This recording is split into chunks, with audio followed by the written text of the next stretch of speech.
Hi guys, how we going? So I'm going to be supplying you with a few videos about some of the content that we're going to be doing over the next few weeks. I hope you use this as an opportunity to do a bit of extra study and use these to guide your study outside of class time.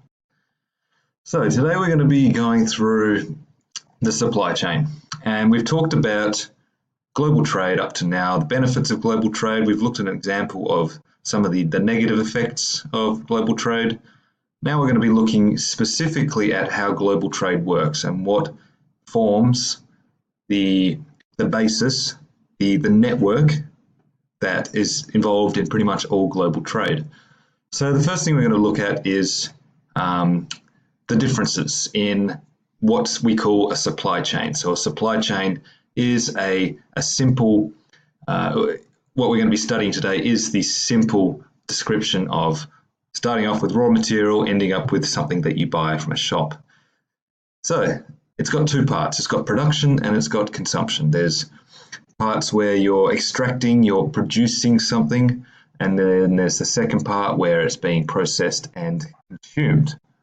Now, production and consumption of goods around the world has brought massive changes to the lives of countless people.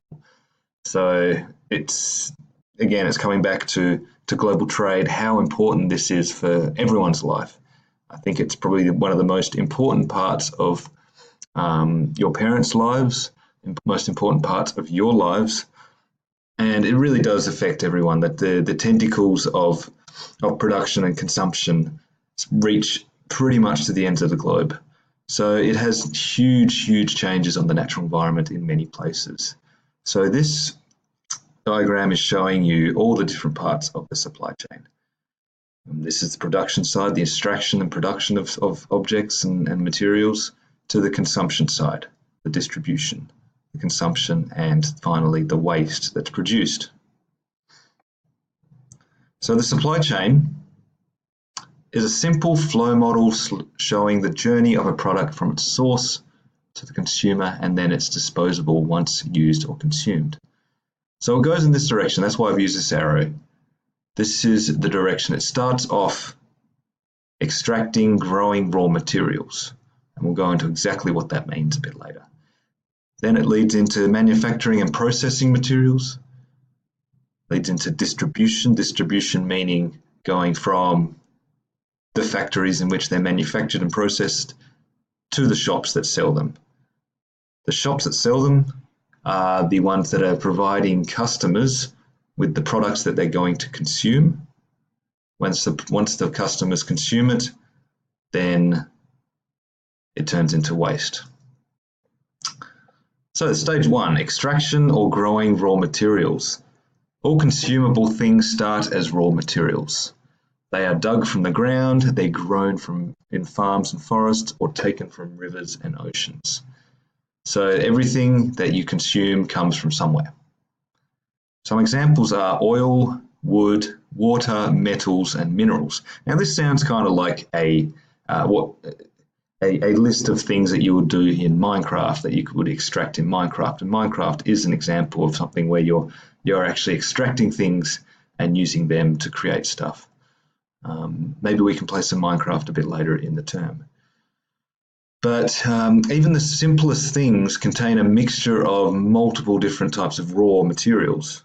So think about the chair that you're sitting on right now. It's probably not just made out of wood, probably a mixture of metal or plastic and wood, and those things are sourced from different parts of the world.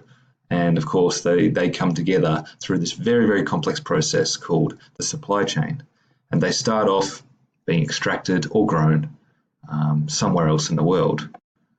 Now, the next part is manufacturing or processing. So most raw materials are processed in some ways to transform them into useful consumer products.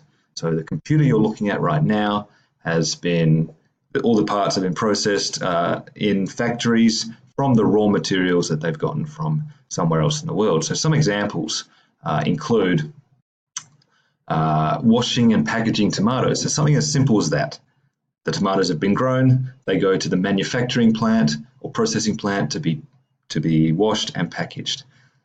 they can be a bit more complex than that. They can be constructing a computer. So there's multiple inputs of raw materials that need to be processed, need to be manufactured, need to be changed to produce the product that you consume. So this requires movement of materials and partly manufactured goods around the world. So this leads into the next part. Distribution. So distribution, as you can see from the picture, we have a ship. So ships are the most common form of distribution. And by distribution, distributing stuff around the world, the manufactured goods can be transported to the consumer, from the manufacturing plant to the consumer. Distribution involves a huge network of different types of transport. As I said, ships are the most common. They can transport huge amounts of product. As you can see, many, many containers of products that have just been manufactured and can be distributed along huge distances around the world.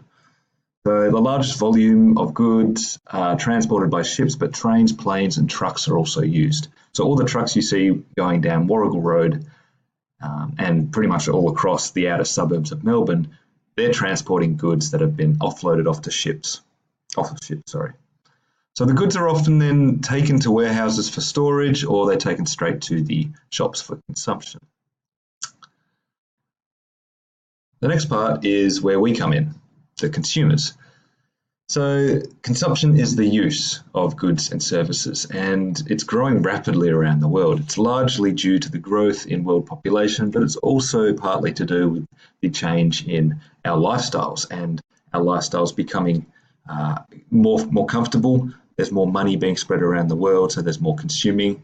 Usually, if there's more money in a country, they become more focused on consumption as well. So some of the richest countries in the world are usually the biggest consumers. Australia is one of the biggest consumers. So this growth in consumption is bringing out great changes to the natural environment. So that's what we're going to be talking about in the next lesson. This includes supplies of fresh water and fertile soil. Global climate change is something that's quite disastrous that's happening because of our increased trends in consumption. The more we consume, the more gases get released into the environment, the more water pollution, all kinds of very, very scary effects are happening. And I'll go through in the lesson an example of that I just discovered that happened a few days ago in India. And last of all, the fifth stage of the supply chain is waste. And we often forget what happens to stuff when we throw it away.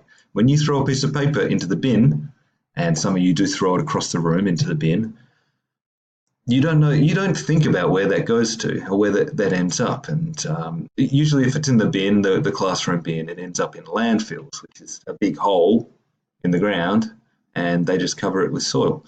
So some are recycled though. So the ones you put in the paper recycling bin, they go to a plant that gets smashed up again into pulp, and again, it produces more paper. But most are simply dumped or buried in pits. And Australia is one of the best in terms of recycling. We have a good system. As consumption increases, so does the waste. That's a simple cause and effect. The increase in cheaper and cheaper goods means people are tending to throw away broken or faulty goods and consuming brand new goods. This leads to increased waste. So here we've got an example of it's not a funny thing, but it is slightly humorous. What's happening here is that we've got examples of people doing something a bit different. This is, I think, from one of the more developed countries in Eastern Europe, where someone's going ahead and fixing the stuff themselves in a very dangerous way. Here, someone's fixed their car by just chucking a CD over the gas input. And here someone's created a shower head, a makeshift shower head when theirs has broken. So most of what I'm trying to get at with these pictures is that most people go straight for Bunnings to buy a new shower head, but there are people in developing countries that still can't afford that, and this kind of hints at the idea that the cheaper something is, the more likely you're just going to buy a replacement. And of course, the stuff that's broken goes into landfills, which means there's more waste. So China is expected to produce 400 million tons of waste in the year 2020. This is equivalent to the world's entire waste production in 1997. Okay, so I hope this video has helped you guys. If you really are struggling with some of the content in geography, then please watch these. You can watch them again and again. I'll chuck them on the website, and hopefully you get a little bit out of it. All right, thanks guys.